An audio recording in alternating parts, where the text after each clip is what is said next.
Hey, Mr. Brenner here from Action Karate. So I'm really excited because today we're going to introduce the dairy-free challenge, which we're doing exclusively for our students. But if anyone else wants to join, they're welcome to. Now, the dairy, oh, here we go. Angel's here.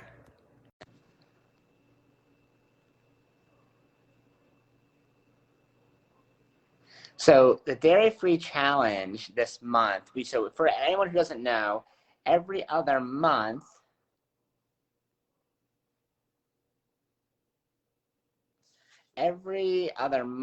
we do a nutrition challenge at our school.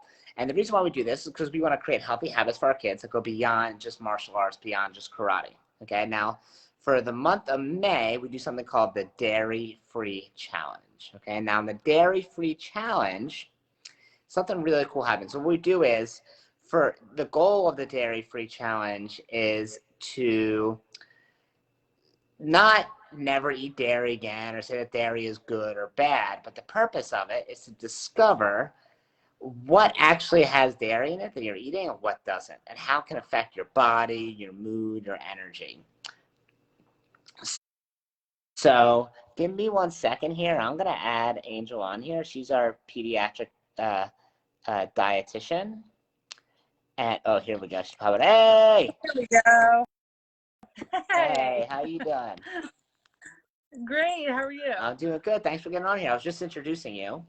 Okay. So I was just giving people, everyone who's watching, kind of like a rundown of kind of like what to expect today. So obviously, I have a lot of experience in nutrition, but you have a formal education, a way more extensive knowledge than I do. That's why I wanted to bring you on here, because the purpose of this challenge really is just to bring light to some challenges or issues people may realize they have, or maybe they don't have, right? And I feel like too often when it comes to nutrition, people set like hard rules, right? They say like, this is bad, this is good, right? But yeah. but really, ever since everyone's body is so different, I like to think of it in like a continuum, like what's good, what's better, what's best, right? Mm-hmm. So and when it comes to our diets, especially, things like I'll ask people like, okay, well, what is food? And people will say food is fuel, or food is energy, or food is calories, right? Or food's delicious, right? But the problem is that food is a lot more than that, right? Food is emotion, food is mood, food is energy, food is culture. And because of all those things, it makes it difficult to always eat the right thing or the perfect thing, right? So the purpose of this challenge for our students is to bring light to things that might be dairy that they didn't realize was dairy, or maybe dairy is affecting them and they didn't even realize it. Maybe because it's not a tremendous effect, but maybe it affects their energy level, their mood, or their digestion, right? Or maybe it doesn't affect them at all, and that's what they discovered out of this too. Okay. Now, for me personally, I know that dairy 100% affects me. And does that mean I never eat and like affects my stomach? Like it could bother me for sure. Does that mean I never eat dairy? Heck no, right? I still love ice cream, right? I still like love cheese. Does that mean I have it all the time? No, but when I do have it, I know that's gonna happen. I'm gonna make sure it's worth it, right? Like whatever. For sure. So so I have here with me, for anyone who doesn't know, this is Angel over here. She is an Action Karate mom, and also a pediatric dietitian, and she is also one of the coolest moms I know, because she like, hey, Mr. Brenner, just so you know, here's my background. If you need any help with this for the students, I would love to be a part of it. I'd love to donate my time, my expertise. So I'm like, you're the greatest person ever. I definitely got to take advantage of that. So thank you so much for coming on here today. I really appreciate it. Sure, no problem. I'm happy to be here. Hey, Action fam, how's everybody doing?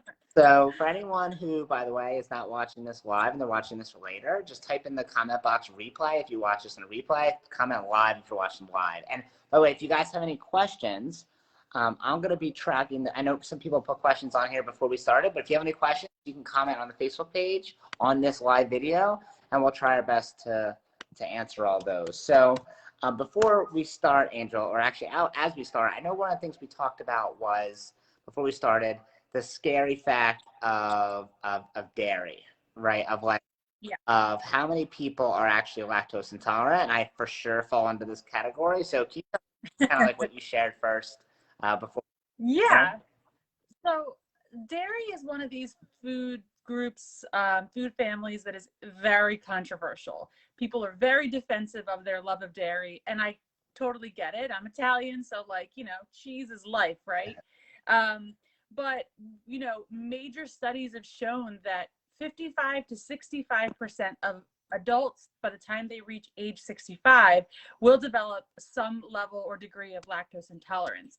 And really, some of the main reasons for it is, this is part of the controversy of dairy, but really, when you consume dairy, you are consuming milk that's designed for a baby calf. So it's, essentially you'd be taking in breast milk for a very extended long period of time. And it's extremely high in hormones.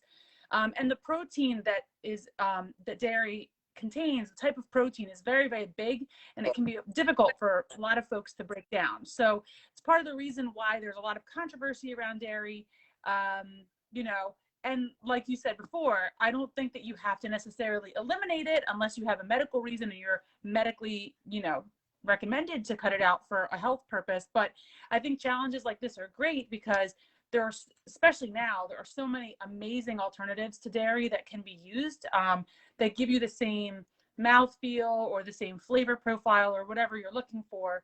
And they're much better for your body and give you a lot less of a inflammatory response that dairy gives you. So what about people that say, like, lay it on me, I've heard it all. yes, what about people that say like, oh, I eat dairy and I'm fine, or like, oh, dairy is calcium and you need calcium or milk is calcium and you need that to make your bones strong.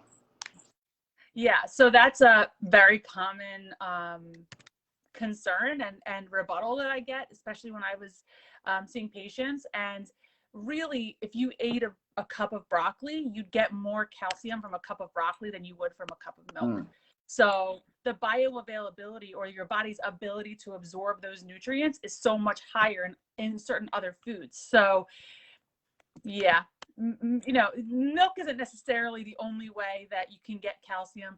The dairy institutions, the dairy farming institutions, have done a very, very good marketing job of convincing us that the only way that we can get calcium is through milk or dairy products. And it's really not. There's calcium present in tons and tons of fruits and vegetables and foods and natural foods that you can consume that are dairy free. So when did that become a thing? Like, when did the dairy industry push really hard that we needed it to, have strong bones? I think it was really in the 70s and 80s that it really became popular, but I think we saw a resurgence of it in the 90s with the Got Milk ads. That was really everybody saw them everywhere. It was a really big thing. And then also, because of the subsidized programs for school lunches, dairy is the number one staple for calcium in those subsidized lunches. So it's the main source of dairy for children in school who are getting free or discounted lunches. So it's a way for that industry to push the agenda a little bit farther. Okay. And so how do you convince someone who, and maybe you can't, but maybe, I don't know, maybe you might have this behind this, but how do you convince someone that's heard their entire life, you need to drink milk to have strong bones, you need to have dairy for calcium, to kind of switch up their ways? I know if I had to convince my dad drink fat milk, I'll probably a gallon a week or maybe more than that. And for me to convince him not to do that I'd probably be stabbed. So how do you go about doing it? So I'll tell you a funny story about my family. So I grew up in a family of 6, and I'm not even kidding. By the time I was in high school, we used to go through 6 gallons of milk a week. I mean, we each drank a gallon a week of milk. We love. What number of milk was it? Like non-fat, 2% whole? So me and my dad were the non-fat crew because he had a health reason. So I sided with him to support him. So I did non-fat, and the rest of my family did 2%. So we stopped whole milk probably in the mid-90s. We stopped whole milk, but one of the things that I do as a dietitian is something like what we're proposing right now, is a 3 to 5 day elimination challenge, just to see how they feel, because the inflammation that your body experiences from dairy, it goes away really pretty quickly. So you can notice a pretty significant difference within a few days. So typically it's a short challenge like that. And just like you said earlier, if you're lactose intolerant, that might be a different story. If you're a true dairy allergy, then that's a different story. But if you're doing this for general health purposes, you can reduce some of your dairy intake and then enjoy it in moderation, like with pizza. If you want to have pizza and you want to have regular cheese, there's no vegetarian or vegan police that are going to come get you if you eat dairy, even accidentally or purposefully. I'm a vegetarian. I have been for 15 years, and they have never come after me when I creep into the spaces that I don't normally eat. So well, as long as you don't put it online, right? right. Right. So for people who, let's say, they're used to eating dairy and they think maybe there might be an issue, but maybe it might not be an issue, like what's the best way for them to kind of discover in a systematic way, like how it might affect them or not affect them? So I would say maybe try to think about the most or the largest percentage of dairy that you consume. So I think for majority of people, it's probably going to be in either breakfast cereal or a breakfast food or coffee. A lot of coffee creamers are dairy based. Mm-hmm. So switching just that one thing and then keeping the rest of your diet the same is really the best way to do it, because you can see a significant change in your normal routine and you can pinpoint it. If you change everything all at one time, it might be a little bit confusing. Now, a 3-day challenge like what you and I are going to do isn't as difficult. But if you're feeling like maybe I'm getting bloated after breakfast, or maybe I don't feel so good, eliminate it from just one meal and then see what happens. A lot of times you can see that distinction pretty quickly, especially if it's a dairy issue. So instead of saying like, okay, like obviously for our challenge, the goal is for kids, because it's kids, it's 3 days, right? Which is like, I would say hard, but not like super hard, right? To avoid dairy for 3 days. Yeah. And for adults, it's 5 days, right?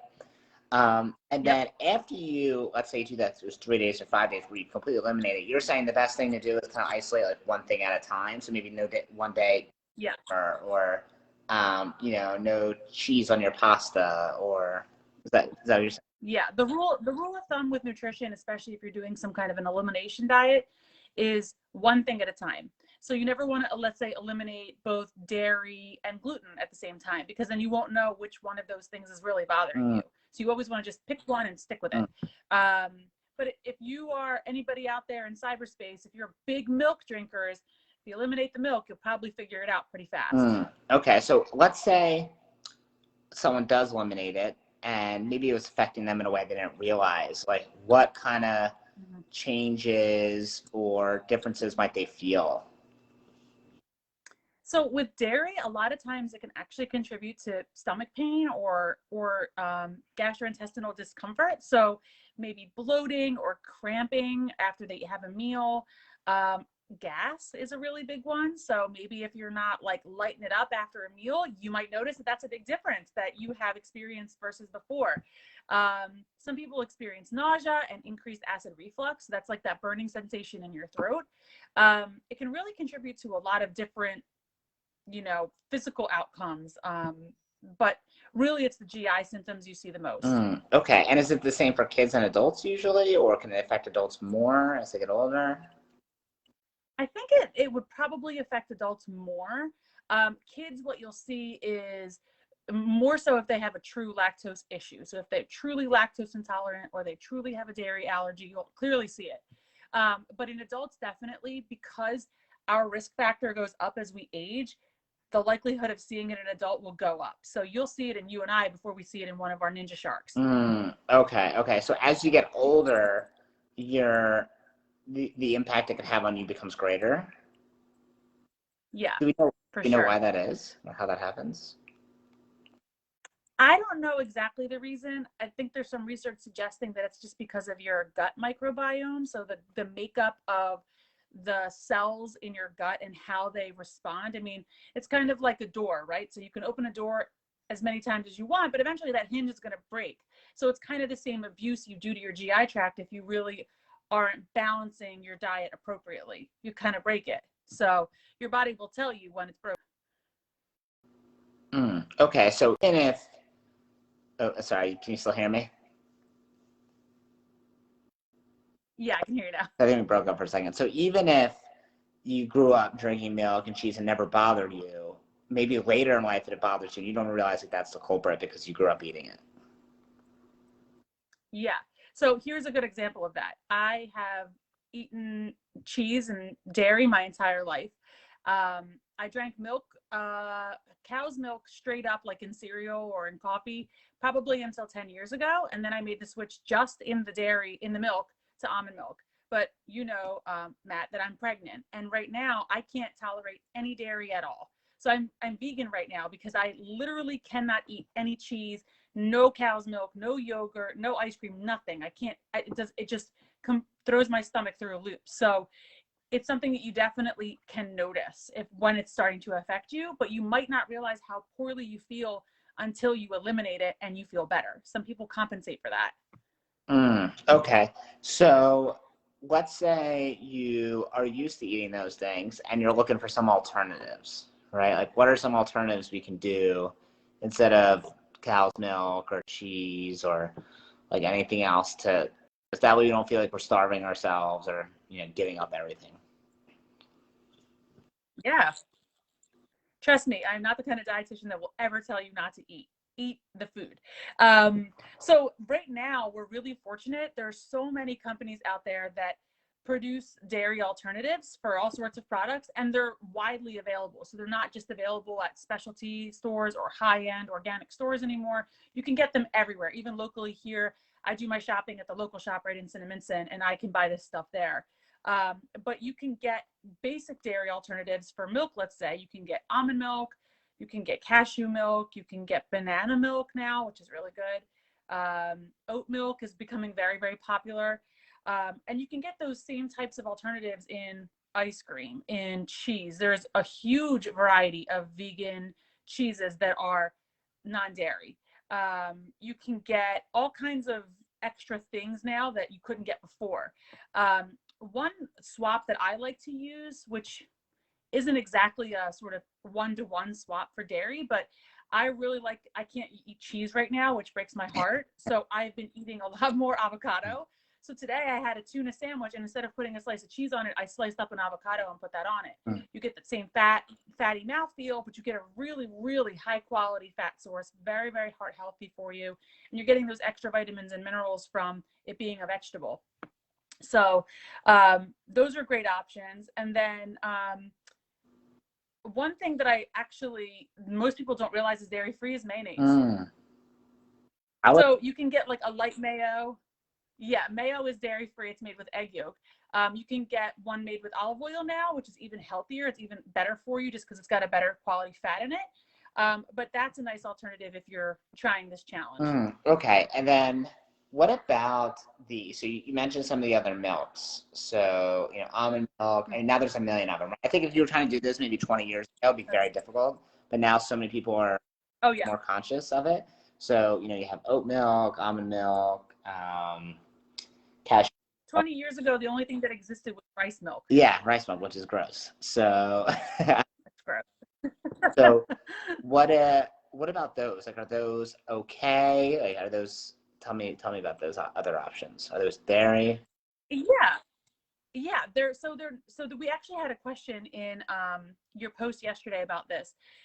Those milks, so milk alternatives are not actually milk, but they call them milk because it's a familiar term and it's easier for consumers to understand, but they actually don't contain dairy.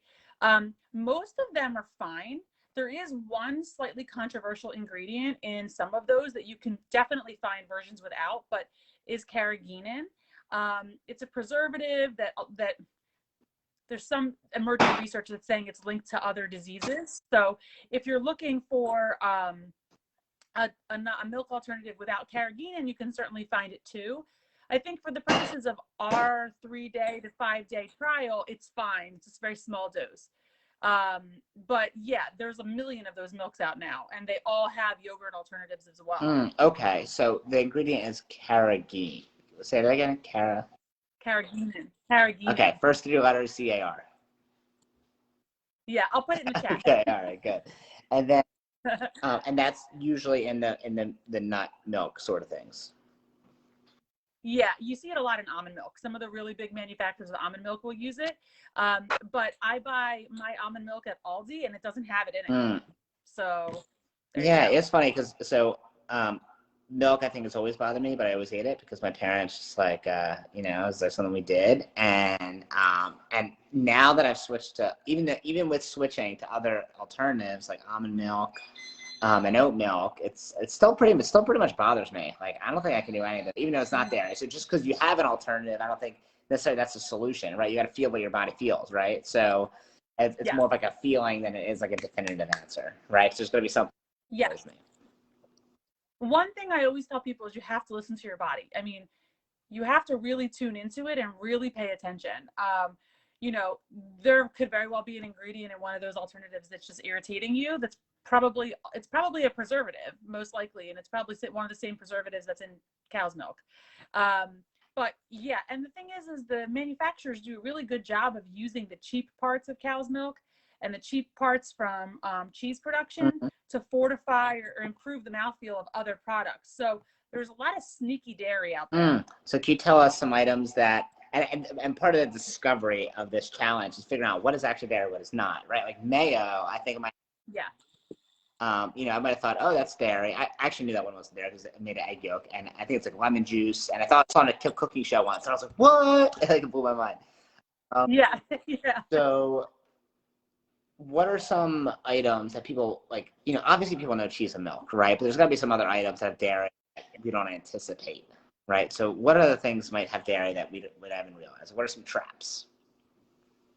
So I actually have a couple of things here that I looked through my cabinets, and I actually don't have that much dairy containing food right now because I'm basically vegan. So my poor family is also doing this with me without their consent. So I pulled out a couple of things. They all happen to be very carb-based products. I'm Italian and carbs are life, so I'm all about carbs. So the first thing that I have is instant oatmeal. So it doesn't matter if it's pumpkin spice or not, but there is dairy in this, and they use it as a mouthfeel agent. So it's caseinate. It's one of the ingredients that you'll see. So Little Miss Muffet, curds and whey. It's part of the curd, and it improves the mouthfeel. So it makes it like creamy sort of texture you get when you make instant oatmeal, even if you make it with water. I know lots of people make it with milk or milk alternative, but there is dairy in this. So this is something I can't eat right now. The other thing I have is this is pretty popular, is this all-purpose baking mix. So these are designed for you as a consumer to bake biscuits or pancakes or waffles, or, you can make fried chicken with it by, coating it in your meat. And because it has buttermilk in it. So it also is there to improve the taste and the texture of whatever the final product is. And then this one got me because I was looking at the label and I was like, there's no way there's milk in this. Croutons. Really? And I think it's because they're Italian seasoned, so they probably have cheese on them. Oh, you never expect that. No. So, one of the things that I don't think you have to be a dietitian or a scientist to really understand if there's milk or not in your food product, because by law, the FDA requires milk or milk byproducts to be called out on labels because of allergy prevalence. So all you have to do, I don't know if you can see, is if you look at the very bottom, it'll just say contains milk. So you don't have to know all the scientific terms back here like I do. You can just read that part. Got it. Okay, that's great. It's an easy hack. Oh, that's a good hack. And that's awesome. So those are some traps, which is interesting. So like for anyone who's doing the challenge, once again, it's 3 days for kids and 5 days for adults. And if you do the challenge, just post a picture of like something that, like a meal that's dairy free that maybe normally wouldn't be. And then what we want you to do is after you do the 3 or 5 days, we'll have a Google form you fill out to get your patch, and you'll actually get a dairy-free patch you can earn on your uniform, which is pretty cool. And then we have a vegan challenge, that's towards the end of the year. That's the hardest. We have sugar. It's not so bad. I'm doing it now.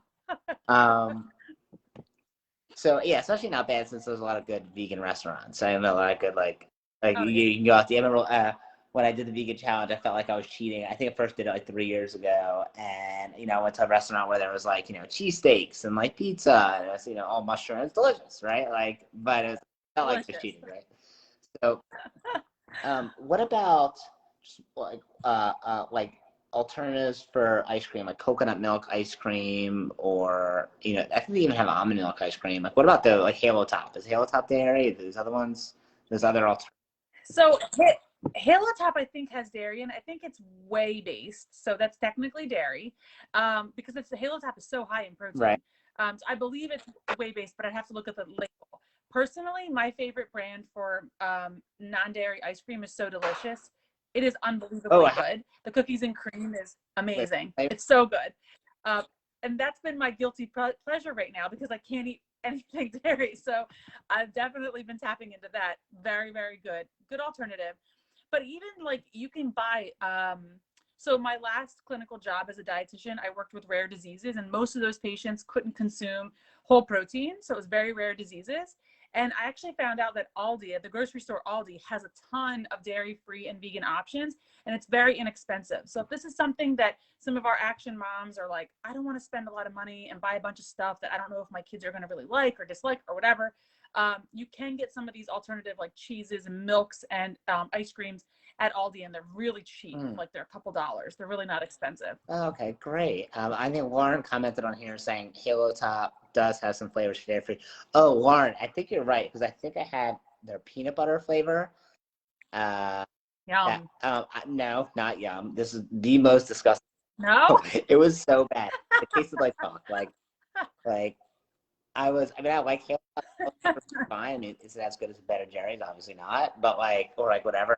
Right. But I could totally be happy with Halo Top, and it was the worst. I couldn't believe they sold it. I was like, oh my god, this is absolutely.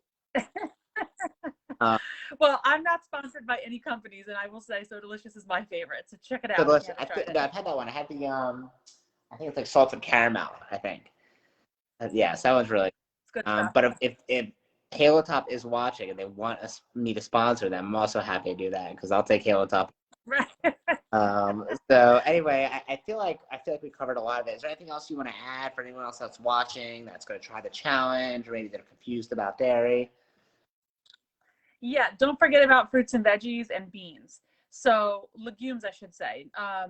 If you feel like, especially for moms of young kids who might be taking them off of dairy for 3 days, as a medical professional, 3 days is probably okay. But if this is something that seems to stick with your kids, you want to make sure that they're still getting very high quality protein other places. So they can get it from beans and seeds are always going to be my first recommendation because they're plant-based. They're really, really easy on the body. And then meat would come after that in my recommendation. But don't forget about your fruits and veggies. I mean, they're really should be the basis of everybody's diet, no matter what your age is. So just because you're going dairy free, I don't want you to just hit the bread really hard. Make sure you're eating those fruits and veggies. Okay, great. Well, thank you so much for doing this today. Thank you for getting on here. Thank you. If there's any questions, just comment below, and myself or Angel will try to answer them later. Thank you guys so much for watching. Angel, you're amazing. Thank you for always being a great resource to the Action families. And you're right. What's up? Thank you. See you guys. Thanks.